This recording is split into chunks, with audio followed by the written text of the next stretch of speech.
Well, Uttarakhand Chief Minister Pushkar Singh Dhami expressed gratitude towards Prime Minister Narendra Modi for discussing the Union Civil Code in his Lok Sabha speech and outlining 11 promises for the nation. Dhami also highlighted that Uttarakhand had already passed the UCC bill under Modi's leadership, calling it a moment of pride for as an implication of the UCC has begun in the state. He also criticized Congress leaders for being rattled during the Prime Minister's speech, emphasizing that such reactions should be condemned.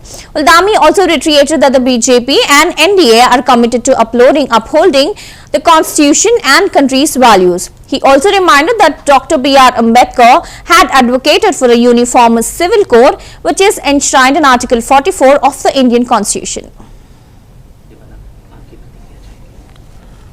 और देखिए, मैं आदरणीय प्रधानमंत्री जी का अभिनंदन करता हूं, उनका आभार व्यक्त करता हूं कि उन्होंने देश के सामने यूसीसी की बात करी है और 11 संकल्प देश के सामने उन्होंने रखे हैं।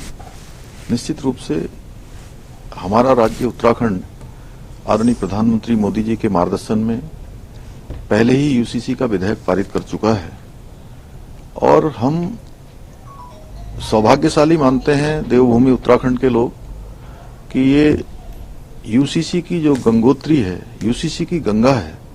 जिस प्रकार देवभूमि उत्तराखंड से मां गंगा निकलकर पूरे देश को जल और जीवन देने का काम करती है, उसी प्रकार से ये यूसीसी की गंगा भी पूरे देश को लाभ देगी आने वाले समय में।